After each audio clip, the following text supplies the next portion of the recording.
এ হলো দুই দানবের গল্প। একজনের নাম ফিঙে আর একজনের নাম কুঁকড়ো। একটা বিশাল শাল গাছের ছড়ি হাতে নিয়ে ফিঙে এদিক সেদিক ঘুরে বেড়ায়।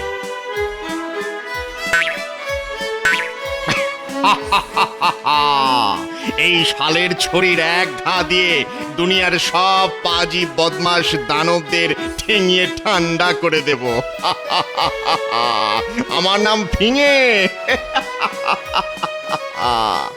ওদিকে কুঁকড়ো কিন্তু কম যায় না।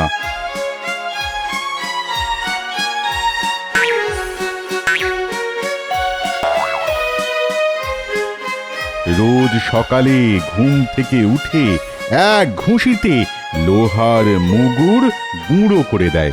তার হাতের আঙুলে কিন্তু খুব জোর।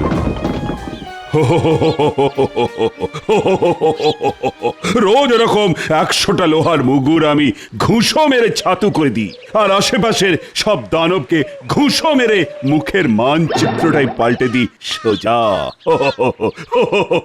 বাবা, গায়ে কি জোর! আচ্ছা আচ্ছা, আমরাও তো দানব, কই কই আমাদের গায়ে অত জোর নেই কেন? আই করে ব্যাস হয়ে গেল।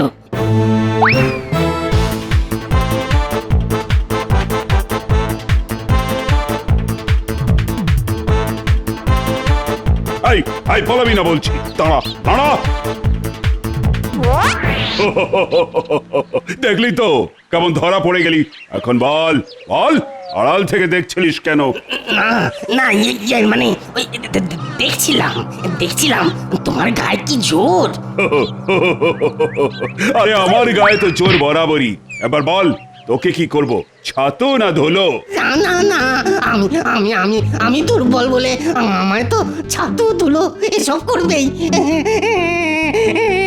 তাও তুই যদি গায়ে জোর, তাহলে তাহলে যাও না, যাও না একবার ওই ওই ফিঙের কাছে যাও যাও। ফিঙে? হ্যাঁ ফিঙে, সেও তোমার মতো একটা দানব।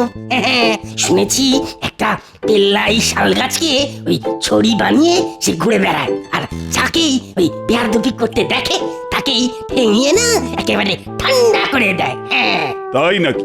এত বড়? তা কোথায় থাকে সে? শুনেছি সে নাকি দেশে বিদেশে ঘুরে বেড়ায়, তবে বর্তমানে সে আছে ওই সমুদ্রের ধারে। ঠিক আছে, আমি সমুদ্রের ধারে গিয়েই তাকে ধরবো। তারপর এক ঘুষোতে তাকে যদি ছাতু না করে দিয়েছি, তাহলে আমার নামও কুঁকড়ো নয়।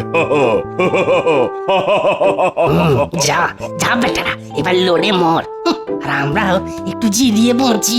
বাবা,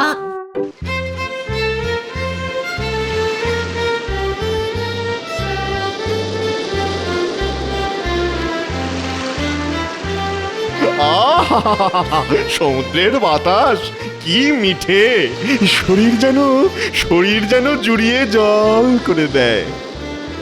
ফিঙে, আই ফিঙে, কোথায় তুই? সাহস থাকলে সামনে এসে দাঁড়া। আমার নাম কুঁকড়ো। সব দানবদের আমি এক ঘুষোতে গুঁড়ো করে দিই, আর লোহার মুগুর করি ধুলো। এবার তোকে করব ছাতু। ওরে বাবা, ওরে বাবা রে, কি ভয়ানক! ওই কুকুরের কথা অনেক শুনেছি, ঘুষিতে নাকি খুব জোর। না না বাবা, না বাবা, আমি পালাই, পালাই।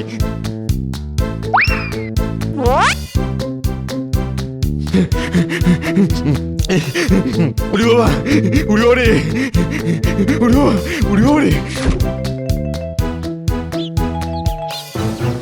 একি এমন করে হাঁপাচ্ছ কেন? না, গতিক তো সুবিধের নয়, মনে হচ্ছে খুব ভয় পেয়েছো তুমি। বউ, বউ, ও বউ, কুকুরো আমাকে মারতে আসছে। বেটা নাকি ঘুষি মেরে লোহার মুগুর একেবারে গুঁড়ো করে দেয়।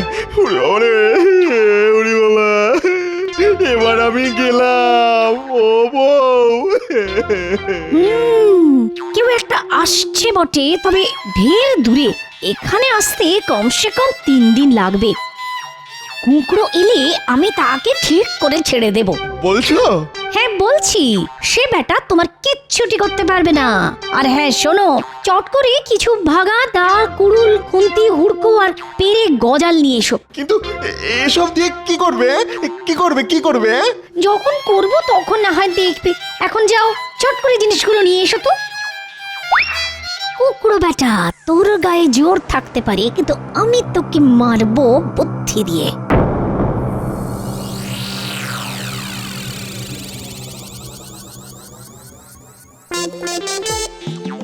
ওটা কি করছো? করছি কুকুরকে মারার মারণ অস্ত্র। এখন যা বলছি তা মন দিয়ে শোনো। ফিঙে, ওই ফিঙে, কোথায় তুই? অনেক কষ্টে তোর বাসা খুঁজে পেয়েছি। সাহস থাকলে বেরিয়ে আয়, সাহস থাকলে বেরিয়ে এসে আমার সামনে দাঁড়া। বেরিয়ে আয়। সে তো বাড়ি নেই। কুকুর নামের একটা ছোকরা দানব নাকি সমুদ্রের ধারে গিয়ে খুব হম্বিতম্বি করছিল, তাই শুনে বিষম রেগে লাঠি হাতে তাকে শায়েস্তা করতে বেরিয়েছে। আরে আমি তো কুকড়ো, তার সাথে যুদ্ধ করতে এসেছি। এই টিকটিকির মতো চেহারা নিয়ে তুমি তার সঙ্গে লড়াই করবে? কেন দিচ্ছে প্রাণটা দিতে এসেছো বাছা? তবে তুমি যদি আমার কথা শুনে চলো, তাহলে না হয় আমি বাঁচিয়ে দেবার চেষ্টা করব। এই বউটা বলে কি, ফিঙের গায়ে এত জোর? ঠিক আছে, বলো কি করতে হবে। দেখো বাছা, উত্তর দিক থেকে বড্ড ঠান্ডা হাওয়া আসছে। সে থাকলে ঘরটাকে ঠিক ঘুরিয়ে দিত, কিন্তু সে তো এখন বাড়ি নেই। তা বাছা, তুমি কি এই ঘরটাকে উল্টো দিকে ঘুরিয়ে দিতে পারবে? আছে কি তোমার গায়ে সেই জোর? বাহ বাহ, হাওয়া থামাতে ফিঙে ঘরটাকে ঘুরিয়ে দেয়? হ্যাঁ, তাহলে তো ওর গায়ে খুব জোর। কিন্তু এখন যদি আমি না বলি, তাহলে তো আমার বড্ড নিন্দে হবে। কি বাছা, কি ভাবছো? পারবে কি ঘরটাকে ঘুরিয়ে দিতে? কেন পারবো না? ওটা কি করছো বাছা? কট করে ডান হাতের মাঝের আঙুলটা মটকালে কেন? ও তুমি বুঝবে না। আসলে এই আঙুলটাতেই তো আমার যত জোর।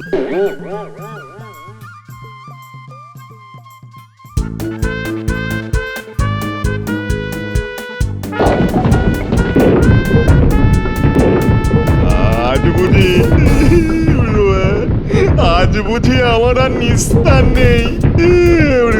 কি হবে?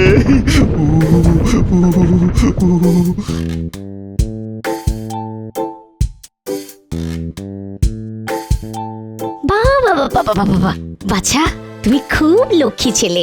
এবার যদি আরেকটা ছোট্ট কাজ করে দাও। কি কাজ? দেখো না, ভাবলাম তোমাকে নিজের হাতে গড়া পিঠে খাওয়াবো, কিন্তু ঘরে এক ফোঁটাও জল নেই। পিঠের সাথে তোমায় জল দেবো কি করে? কোথা থেকে জল আনতে হবে বলে দাও। ওই তো পাহাড়ের নিচ থেকে। সে রোজ পাহাড় সরিয়ে জল তুলে আনে। তা তুমি কি সেটা পারবে? কেন পারবো না? পাত্র দাও, এনে দিচ্ছি।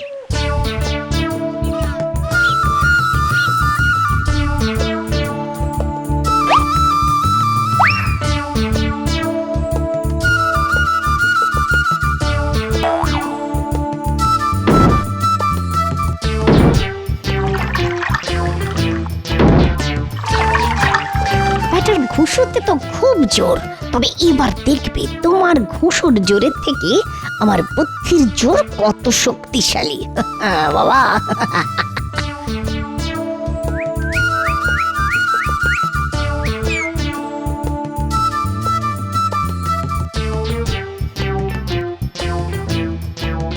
এই নাও জল, পিঠে খাওয়াবে বলেছিলে না? তুমি এইখানে একটু বসো, আমি ঘর থেকে নিয়ে আসছি।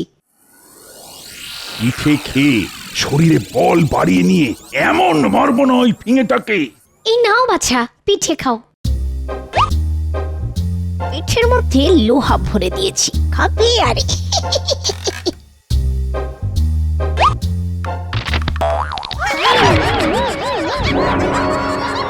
ওরে বাবা, বাবা গো! হলো বাছা, কি হলো তোমার?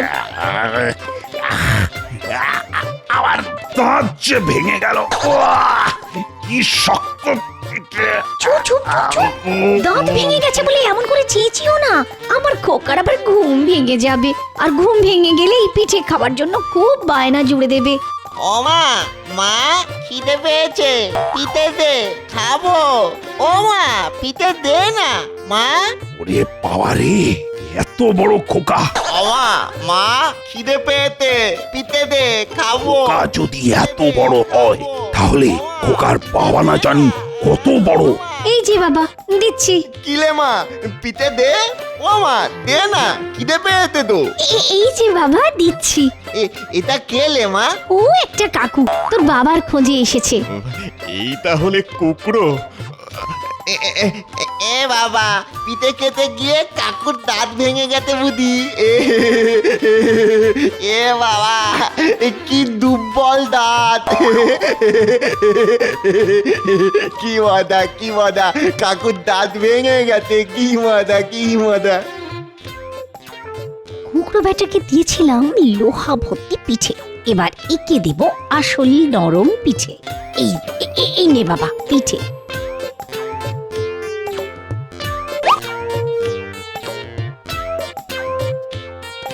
বাবা, খোকার তো দাঁত ভাঙলো না। কি ভাবছো বাছা? আসলে এরকম শক্ত পিঠে আমার বাছা খেতে খুব ভালোবাসে।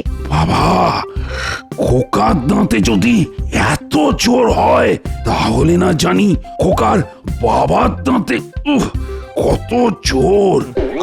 ও মা, মা পিঠে খাওয়া তো হয়ে গেল, এবার আমায় পাথর দে, পাথর। পাথর টিপে দল বেল করবো। আচ্ছা, কি বলছে ও? বলছে পাথর টিপে জল বের করবে। জানো বাছা, এই পাথর টিপে জল বের করাটা না ওর একটা খেলা। ও মা, কাকুকে একটা পাতল দিবি?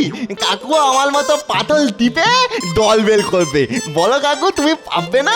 একটা পাতল টিপে দল বার করা খুব সহজ, আমি লোড করি। আমার এক হাতে ছানার তাল আর অন্য হাতে সাদা পাথর। ছানার তালটা দেব ফিঙেকে আর সাদা পাথরটা দেব কুকুর বেটাকে।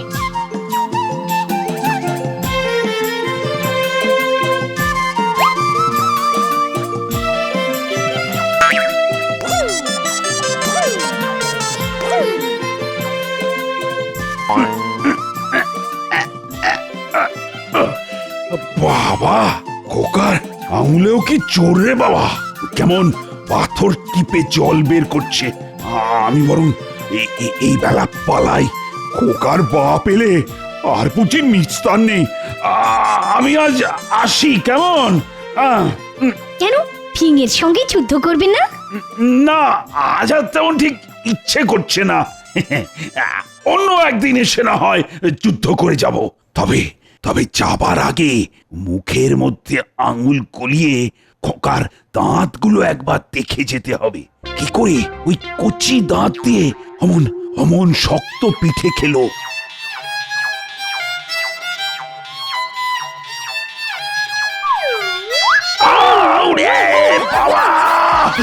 কি মজা, কি মজা, কি মজা। সব আঙুল গুলো কেটে দিল। কাকুর সব জল কমে গেছে। কি মজা, কি মজা।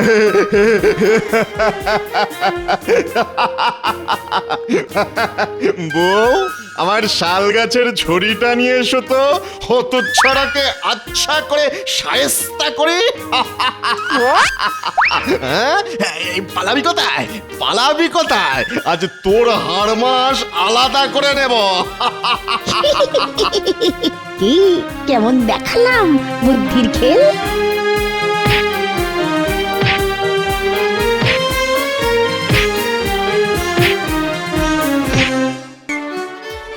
এক গ্রামে এক কাঠুরিয়া ছিল। লোকে তাকে পরাণ কাঠুরিয়া বলে ডাকতো। গ্রামে কাঠ কেটে সেই কাঠ বিক্রি করে তার দিন চলে। তার বাড়িতে আর কেউ নেই। পরাণ দিন আনে আর দিন খায়। ওই তো পরাণ ফিরছে বাজার থেকে। যাক বাবা, কাঠের বোঝাটা মাথা থেকে নামলো। এবারে বাড়ি ফিরে স্নান খাওয়া সেরে ঘুম দিলেই শরীরটা আবার ঝরঝরে হয়ে যাবে।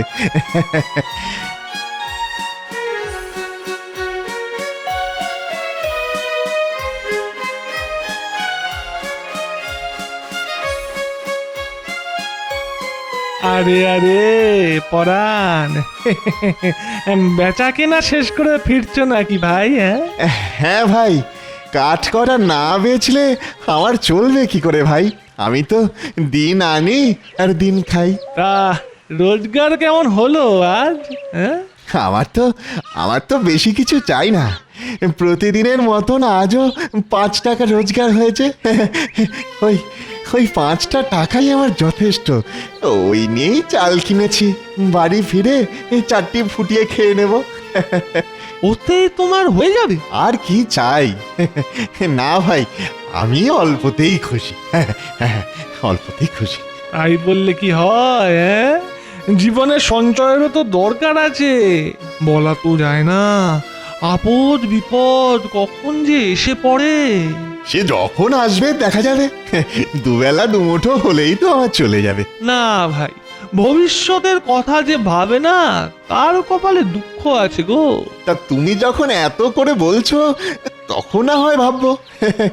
তবে এখন আমি বাড়ি যাই। চাল কটা ফুটিয়ে 4টি না খেলে পেটের ভেতরটা কেমন যেন গুলিয়ে গুলিয়ে উঠছে।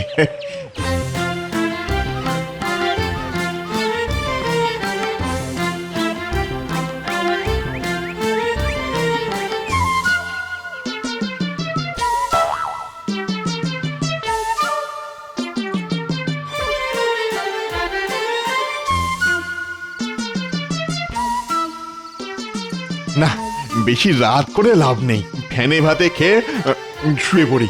কাল আবার সকাল সকাল উঠে কাঠ কাটতে যেতে হবে। সেই কাঠ আবার বাজারে নিয়ে গিয়ে বেচতে হবে। হ্যাঁ, তারপরে সেই টাকা দিয়ে চাল ডাল কিনে আনতে হবে। বাবা, কাজের একেবারে গাদা পড়ে আছে। না না, রাত বাড়ি আর লাভ নেই।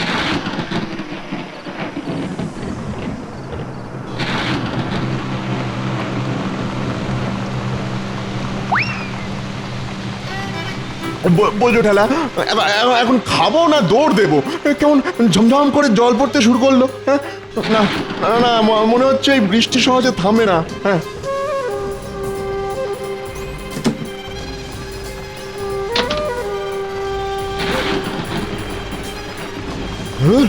যা হয় হবে। এখন চেপে চুপে শুয়ে তো পড়ি, যা হবে কাল সকালে দেখা যাবে। হ্যাঁ, শুয়ে পড়ি সেই ভালো।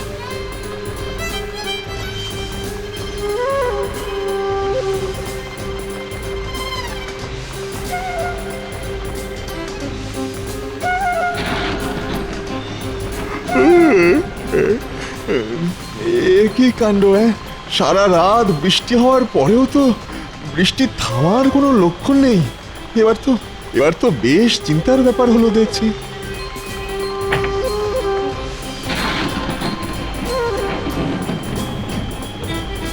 এদিকে যে আমার কাঠ কাটতে যাওয়ার সময় পেরিয়ে যাচ্ছে, কিন্তু এমন বৃষ্টির মধ্যে যাই কোথায়? উফ, এ তো আচ্ছা মুশকিলে পড়া গেল। হ্যাঁ, কিন্তু এভাবে তো বাড়িতেও বসে থাকতে পারবো না। কাঠ কাটতে না গেলে যে আমার পেট চলবে না। এদিকে বাড়িতে তো একটা খাবার দানাও নেই। না না না না না না না, এখন পেটে কিল মেরে শুয়ে থাকা ছাড়া আর কোনো উপায় নেই। বৃষ্টি যতক্ষণ না কমছে ততক্ষণ তো ঘর ছেড়ে বেরোনোর কোনো উপায় দেখছি না।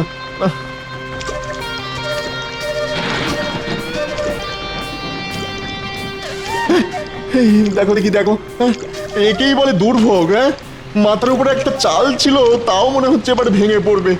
কে জানে কপালে কি আছে। 4টি চাল ডাল যদি জমিয়ে রাখতাম তাহলে বোধহয় এখন না খেতে পেয়ে দিন কাটাতে হতো না। ঈশ্বর, তুমি রক্ষা করো, ঈশ্বর রক্ষা করো।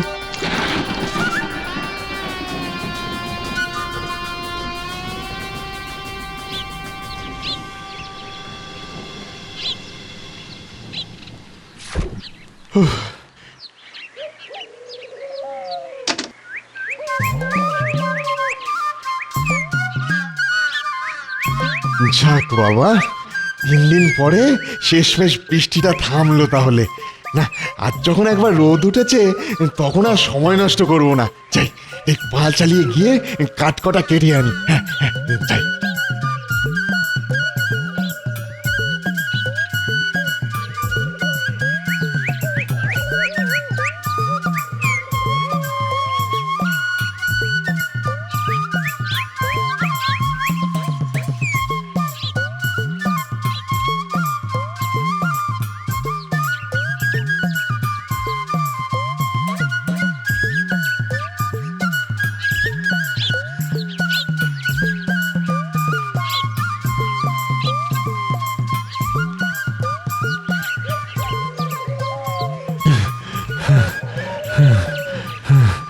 কিন্তু কিন্তু এ কি, আমি যেন কেমন দুর্বল হয়ে পড়ছি।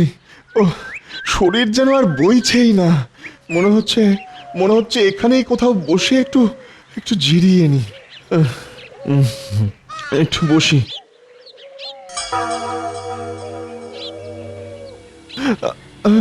না না না না না না, এ কি করছি আমি? আমার কি এখন শুয়ে বসে থাকলে চলবে? যেভাবেই হোক আমাকে যে কাটতেই হবে, না হলে পেট চলবে কি করে? যাই যাই দেখি আর একটু এগিয়ে দেখি। হ্যাঁ হ্যাঁ।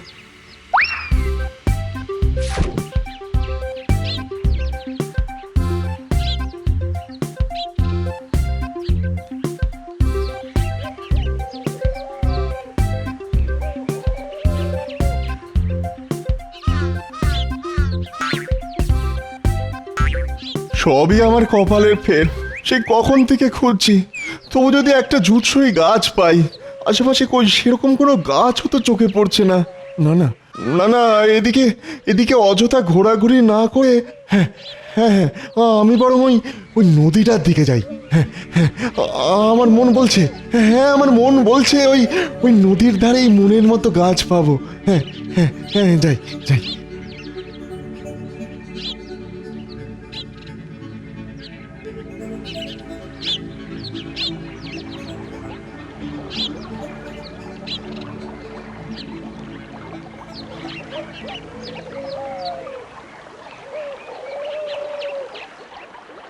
হ্যাঁ, যা ভেবেছিলাম ঠিক তাই।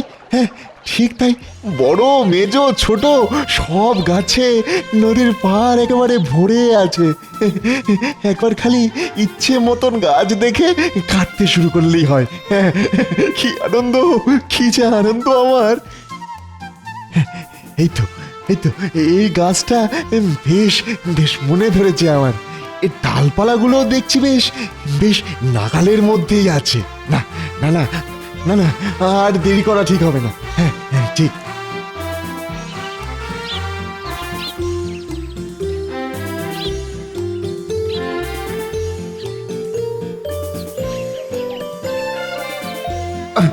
বাবা, ও একে পেটে দানা পানি পড়েনি, তার উপর আবার এতটা পথ পেরিয়ে এসেছি হেঁটে।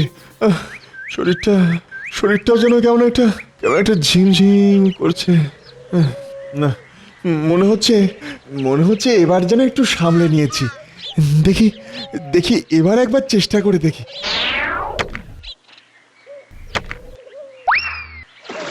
যা, এ কি সর্বনাশ হলো আমার। আমার কুঠারটা যে হাত থেকে ফসকে পড়বি তো পরে একেবারে নদীর জলে গিয়ে পড়লো। এবারে কি করব? আমি এবারে কি করব? না না না, কই ধারে কাছে কোথাও তো দেখতে পাচ্ছি না। মনে হচ্ছে নদীর গভীরেই তলিয়ে গেছে কোথাও। ও হায় হায় হায় হায় রে হায়, আমার কি বিপদ হলো। আমি এমনিতেই গরিব, তার উপরে আমার রোজগার করার একমাত্র সম্বল কুঠারখানা। ওই কুঠারখানা ছিল, সেটাও জলে পড়ে গেল। হায় হায় হায়, আমার যে সর্বস্ব চলে গেল। আমার এখন চলবে কি করে? আমার কি করে চলবে? এবার যাওয়ার আমার না খেতে পেয়ে মরতে হবে। হে ভগবান, এ তুমি কি করলে?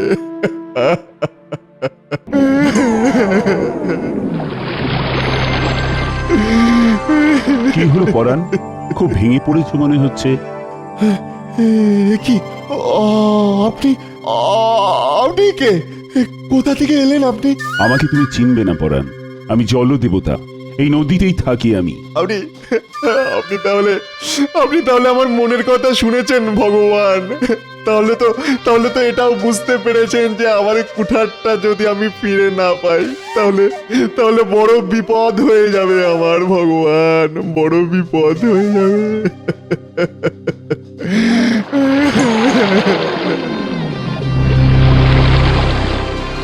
এই নাও পরাণ, তোমার কুঠার। এ কি? এ তো রূপোর কুঠার। না না না, এ কুঠার আমার না। না না না, এ কুঠার আমার না। বেশ, তবে আমি তোমার কুঠারটাই নিয়ে আসছি এবার।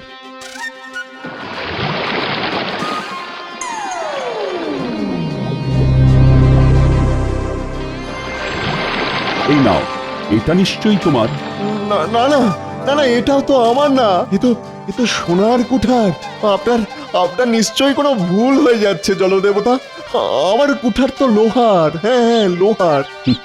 বেশ, এবার আর ভুল হবে না। একটু অপেক্ষা করো, আমি এক্ষুনি তোমার লোহার কুঠার নিয়ে আসছি।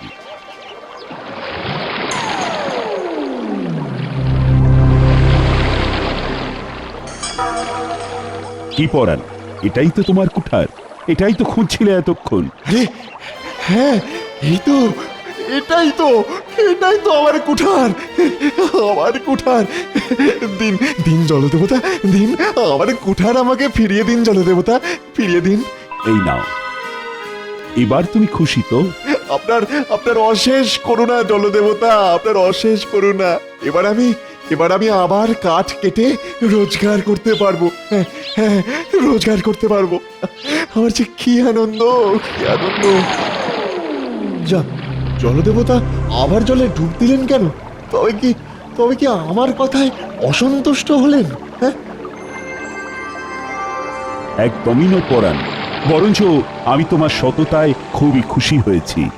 এই নাও, এই সোনার আর রূপোর দুটো কুঠারই আজ থেকে তোমার। কিন্তু তা কি করে হয় জলদেবতা? তুমি খুব গরিব হওয়া সত্ত্বেও সৎ, আর সেই কারণেই তোমার জন্য এই উপহার।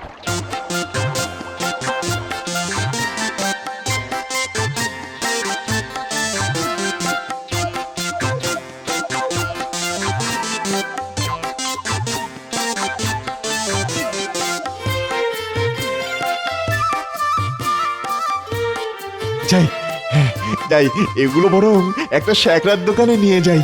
উপহার পাওয়া এই সোনার আর রূপোর কুঠার দুটো বিক্রি করে মনে হয় কিছু টাকা জমানো যাবে। আপদে বিপদে সে টাকাই একদিন কাজে লাগবে। যাই যাই। আরে ব্যাপার কি? দেখে তো মনে হচ্ছে সোনার কুঠার আর রূপোর কুঠার। না না, আর একটু যে খুঁটিয়ে দেখতে হবে মনে হচ্ছে।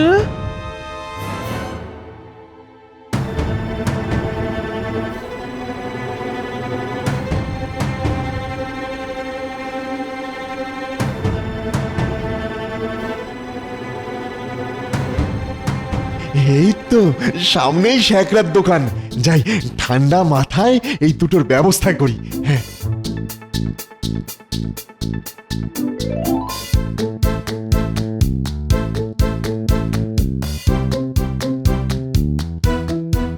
আরে ব্যাপার কি হে পরাণ? আজ যে একেবারে হন হন করে আমার কাছেই চলে এলে। আছে ব্যাপার আছে বই কি। এখন এই কুঠারগুলো বিক্রি করলে কত কি পাবো বলো দেখি? হ্যাঁ, কত পাবো? সে না হয় বলবো, কিন্তু এসব কুঠার তুমি পেলে কোথায় পরাণ? সে এক কাণ্ড হলো বটে। আমার কুঠার তো নদীতে পড়ে গিয়েছিল, আমি না কাঁদছিলাম। তখন জলদেবতা এসে এগুলো আমাকে দিলেন। হ্যাঁ, বাহ, ভারী মজার ব্যাপার তো। নাও এখন এসব ছেড়ে আমাকে চটপট ছাড়ো দেখি। হ্যাঁ, দামটা দিয়ে দাও।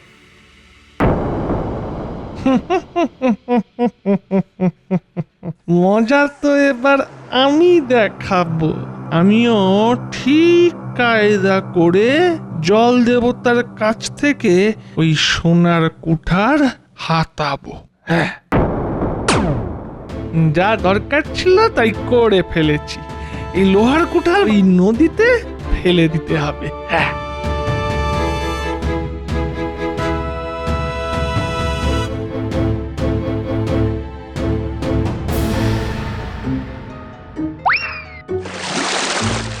এই তো কাজ হয়ে গেছে।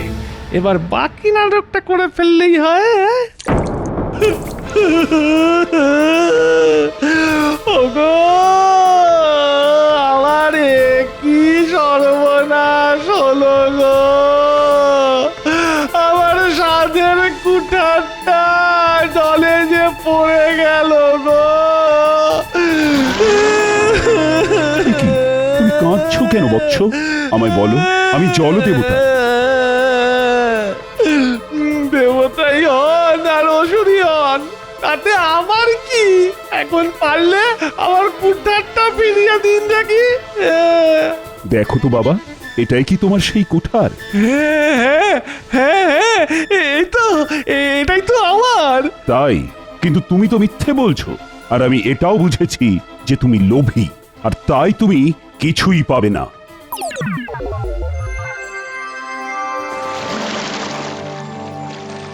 যা, হাতে এসেও সোনার কুঠারটা হাত থেকে ফসকে গেল গো। না না না, অতিলোভের ফল বোধহয় এরকমই হয়।